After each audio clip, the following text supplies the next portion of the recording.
নমস্কার, আমি রাজীব চক্রবর্তী। আপনারা দেখছেন আপনাদের চ্যানেল অ্যাস্ট্রো রাজীব। মাসিক রাশিফল ২০২৬ ফেব্রুয়ারি মাস কেমন যেতে পারে সেই নিয়ে থাকছে আলোচনা। ফোন নাম্বার, হোয়াটসঅ্যাপ নাম্বার তো থাকলেও চাইলে যোগাযোগটা রাখতে পারেন। আর যারা নতুন দেখছেন বলবো চ্যানেলটা সাবস্ক্রাইব করে নিতে, কারণ প্রত্যেক মুহূর্তের আপডেট পেতে চ্যানেলটা কিন্তু সাবস্ক্রাইব করে নেওয়া প্রয়োজন। আপনারা ইতিমধ্যে দেখেছেন পোস্টার, মঙ্গল যোগে মঙ্গল। আজকের আলোচ্য রাশি এবং লগ্নটি হচ্ছে কর্কট। এই কর্কটের যোগকারী গ্রহ পঞ্চম এবং দশম কেন্দ্র কোণ, এই দুটির মালিক স্বয়ং মঙ্গল। সেই মঙ্গল সপ্তমে গিয়ে উচ্চস্থ হয়ে অবস্থান করছেন এবং সরাসরি সপ্তম দৃষ্টিতে দেখছেন কাকে? না, কর্কটকে। কানেকশন কি হয়ে গেল? না, পঞ্চম, সপ্তম, দশম। প্রথমেই বলবো স্বাস্থ্য নিয়ে। এই মাসে স্বাস্থ্য নিয়ে খুব সংকটের চান্স কম। তবে যেহেতু গ্রহটি মঙ্গল, যদিও যোগকারী গ্রহ, রাশিতে তার পূর্ণ দৃষ্টি এবং উচ্চস্থ, একটু চোট আঘাত থেকে সাবধান থাকার প্রয়োজন আছে। তবে খুব মারাত্মক ভয় পাওয়ার কোনো কারণ নেই, কারণ গ্রহটি কিন্তু আপনাদের যোগকারী গ্রহ। এবং শাস্ত্রে চন্দ্র এবং মঙ্গল, এদের সম্পর্কটা কিন্তু অত্যন্ত ভালো। শুধু জ্যোতিষ তো কোনো একটি শাস্ত্র নয়, এর সঙ্গে অনেক কিছু জড়িয়ে থাকে। শুধু হিসেব নয়, হিসেব করলাম বলে দিলাম, ব্যাপারটা ঠিক তা নয়। এর সঙ্গে শাস্ত্রটাকেও মিলিয়ে দেখার প্রয়োজন থাকে। কমেন্টসে জানাবেন এরপরে যে কথাগুলো বলবো আপনাদের সঙ্গে কতটা খাটছে, তারপরে ফেব্রুয়ারির প্রেডিকশানে আসব। প্রথম কথা যেটা, সেটা কর্কটের সমস্যা হচ্ছিল কর্মক্ষেত্র এবং অর্থ নিয়ে। কর্মক্ষেত্রের উদ্বেগ, কারো কারো কর্মচ্যুতি, ফলতই আর্থিক দিক থেকে একটা চাপ তৈরি হয়ে যাওয়া,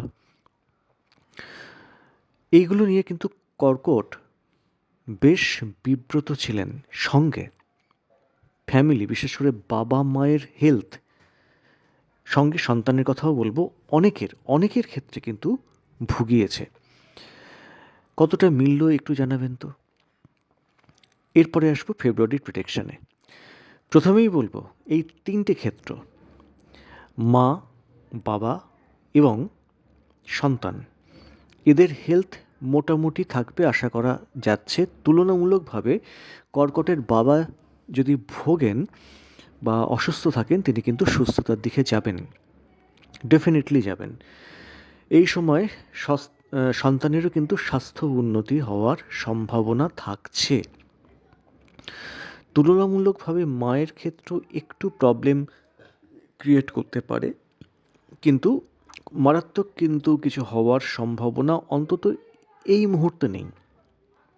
মাসের শেষের দিকে গিয়ে 23 তারিখে যখন মঙ্গল অতিচার গতিতে আপনাদের অষ্টমে প্রবেশ করবে এবং রাহু যুক্ত হয়ে যাবেন, সেই সময়টা একটু সাবধানে থাকার সামগ্রিকভাবেই কিন্তু প্রয়োজন।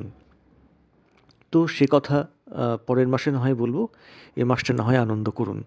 তো যাই হোক, যেটা বলছিলাম, মঙ্গল যোগে মঙ্গল, স্বাস্থ্যক্ষেত্র শুভ, অর্থক্ষেত্র শুভ। অর্থের যে চাপ বা প্রেশার আপনাদের মধ্যে ছিল, সেই চাপ বা প্রেশার এই মাসে অনেকখানি কিন্তু কমতে চলেছে। কর্মক্ষেত্রে হৃত সম্মান ফিরে পাওয়া, আপনাদের উপরে দায়িত্ব বাড়া, ম্যানেজমেন্টের আস্থা ফিরে পাওয়া, এবং কোথাও যেন আপনাদের উপরে আপনাদের একটা ফিল গুড অনুভূতি, বেশ ভালো ভালো লাগছে। এই যে ফিল গুড অনুভূতিটা কিন্তু আসছে। অন্তত ফেব্রুয়ারি মাসভর এই ব্যাপারটা আপনারা কম বেশি অনুভব করবেন। এই সময় যারা কর্ম থেকে চ্যুত হয়ে গিয়েছিলেন, অনেকেই এই মাসে ইতিমধ্যে না হয় চাকরি পেয়েছেন, নতুন কর্মের সঙ্গে সংযোগ হয়েছে, নতুবা এই মাসের কিন্তু চাকরি হয়ে যাওয়ার সম্ভাবনা থাকবে। সেটা প্রাইভেট সেক্টরে হতে পারে, যার যেরকম কাজ, আমি সেটাই বলছি আর কি।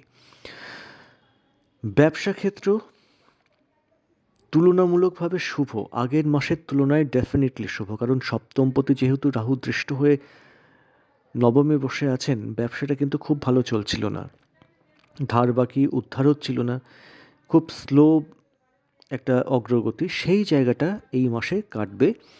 এবং মোটামুটিভাবে এই মাসে যে গ্রোথ আসবে ব্যবসার ক্ষেত্রেও, সেটা তুলনামূলকভাবে কিন্তু বেশ ভালোই বলবো। চাকরি ক্ষেত্র, যেটা বললাম, প্রভাব প্রতিপত্তি বাড়া, নতুন কর্মযোগ, সেটা তো দেখাই যাচ্ছে। যারা সেলফ প্রফেশনে আছেন, এই সময়টা কিন্তু চুটিয়ে কাজ হবে, এই সময়টাকে এনজয় করুন এবং এই সময়ে কিন্তু বেশ কিছু অর্থ উপার্জন করুন। শুনতে হয়তো খারাপ লাগছে এরকম ডিরেক্ট কথাটা বলা, তো ব্যাপারটা সেটাই বলার যে এই সময়টা কিন্তু অর্থ রোজগারের সময়, এটা মাথায় রাখুন। চাপে তো ছিলেন, সেই চাপ থেকে যদি ভগবান কিছু সুযোগ আপনাদের কাছে এনে দেন, কেন নেবেন না, নিশ্চয়ই নেবেন। এবার চলে আসবো মোস্ট ভাইটাল পার্ট, সম্পর্ক। দেখুন, এই সময় বাক্যে একটু উগ্রতা বাড়বে এবং স্পষ্টভাবে বলতে চাইবেন, যার জন্য একটু শত্রুতা বাড়বে, আত্মীয় স্বজন বন্ধু মহলে সেগুলো একটু হবে। কিন্তু ভাইটাল পার্ট কি বলুন তো, যারা দীর্ঘদিন ধরে প্রেম করছেন, এই সময় তারা কিন্তু বিয়েতে সেই প্রেমটাকে নিয়ে যেতে পারেন, বা প্রেমের একটা পরিণতি কিন্তু এই সময় হবে। অনেক কর্কট রাশি বা কর্কট লগ্নের জাতক জাতিকাদের এই ফেব্রুয়ারি মাসে বিয়ে হবেই। যাদের বিবাহযোগ চলছে, তারা কিন্তু ডেফিনেটলি হবে এই সময় বিয়ে। প্রেম, ম্যাক্সিমাম ক্ষেত্রে প্রেমজ বিয়ে হওয়ার প্রভূত সম্ভাবনা কিন্তু থাকছে। দেখাশোনা করে কি বিয়ে হবে না? হ্যাঁ, সে সম্ভাবনাও থাকছে। তবে একটা জিনিস একটু মাথায় রাখবেন, সপ্তমপতি শনিদেব তিনি কিন্তু রাহু দৃষ্ট হয়ে নবমে অবস্থান করছেন, তাই চোখ বন্ধ করে ভরসা করার জায়গাটা কিন্তু নেই। যখনই কোনো জায়গায় আপনারা এগোচ্ছেন সম্বন্ধ বা এই সমস্ত ক্ষেত্রে, অতি অবশ্যই জটক বিচার করাতে কিন্তু ভুলবেন না, এটা কিন্তু মাথায় রাখা প্রয়োজন আছে। এরপরে যেটা বলবো, দাম্পত্য ক্ষেত্র। দাম্পত্য দাম্পত্য ক্ষেত্রে উষ্ণতা বাড়বে। কি বলছি আশা করি বুঝতে পেরেছেন। দীর্ঘদিন ধরে কর্কটের দাম্পত্য ক্ষেত্রে কোথাও কোথাও অনেকেরই, বা আমি বলবো একটা শীতলতা চলছিল, বা কোনো রকম একটা মিসআন্ডারস্ট্যান্ডিংয়ের যে ব্যাপারটা তৈরি হয়ে গেছিল, এই মাসে 23 তারিখ অবধি যে সময়টা, এইগুলো সব কিছু কাটবে। একটা নিজেদের মধ্যে সুসম্পর্ক তৈরি হবে এবং উষ্ণ উষ্ণতার স্পর্শ পাবেন। এবার চলে আসবো লেখাপড়ার ক্ষেত্রে। দেখুন, নবম ভাবটা একটু ড্যামেজ আছে, চতুর্থ ক্ষেত্রে রাহু এবং বক্রী বৃহস্পতির দৃষ্টি, ফলে এই যে ব্যাপারটা, এটা কিন্তু একটু প্রবলেমেটিক হয়ে রয়েছে। তবে যেহেতু যোগকারী গ্রহের প্রভাব সরাসরি রাশি এবং লগ্নের উপরে পড়ছে, ডেফিনেটলি সাকসেস আসবে। এই সময়টাকে কিন্তু কাজে লাগাতে হবে। মনে রাখবেন, মঙ্গল যোগে মঙ্গল। এবার চলে আসবো যারা সম্পত্তি বা কোনো অ্যাসেট কিনতে চাইছেন। দেখুন, বাস্তু বা ভূমিকারক গ্রহ মঙ্গল, তিনি আপনাদের যোগকারক গ্রহ এবং তিনি এখন তুঙ্গস্থ। যদিও চতুর্থ ক্ষেত্রটা একটু ড্যামেজ হয়ে রয়েছে, চতুর্থ প্রতি অবশ্য মঙ্গলের সঙ্গে সঙ্গেই থাকছে। এই সময় নতুন বাস্তু লাভ বা ফ্ল্যাট যারা কিনতে চাইছেন বা বাস্তু লাভ করতে চাইছেন, বাস্তু কিনতে চাইছেন, ভূমি কিনতে চাইছেন, সময়টা ব্যবহার করতে পারেন।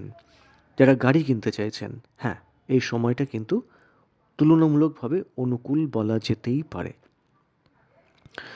আইন আদালত কোর্ট কাছারি, ওই যে মঙ্গল যুগে মঙ্গল, যার জন্যে হায়ার অথরিটি আপনাদের আনুকূল্য তাদের কাছ থেকে পাবেন। সঙ্গে রবি থাকছেন কম বেশি, তবে যদিও রবি 16 তারিখ নাগাদ তিনি অষ্টমে চলে যাচ্ছেন।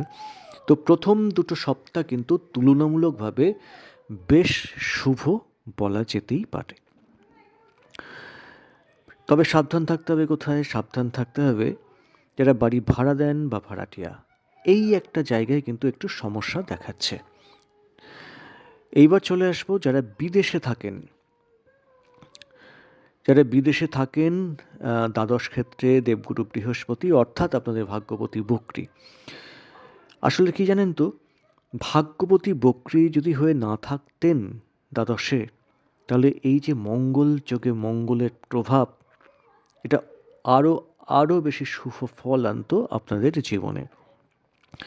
তো যেহেতু মঙ্গলের একটা শুভ অ্যাসপেক্ট আপনারা পাচ্ছেন, অশুভ প্রভাব কাটবে, নেগেটিভ প্রভাব কাটবে। তুলনামূলকভাবে বিগত 2-3 মাসের থেকেও এই মাস আপনারা ভালো থাকবেন, যারা বিদেশে আছেন তাদের ক্ষেত্রেও বলছি। তো মোটামুটিভাবে এই মঙ্গল যোগে মঙ্গলের যে শুভ মুহূর্ত, এটাকে কিন্তু কাজে লাগাতে হবে। আয় হবে, সঙ্গে সঙ্গে কিন্তু খরচটাও হবে। এটা একটু দেখে নেওয়ার প্রয়োজন আছে। একটু টাকা পয়সা সঞ্চয়ের ক্ষেত্রটা তৈরি হয়ে রয়েছে, সেই সময়টাকে একটু কাজে লাগান। তো মোটামুটিভাবে একটা আভাস দেওয়া গেল। কেমন লাগলো জানাবেন। আজ এ পর্যন্তই। নমস্কার।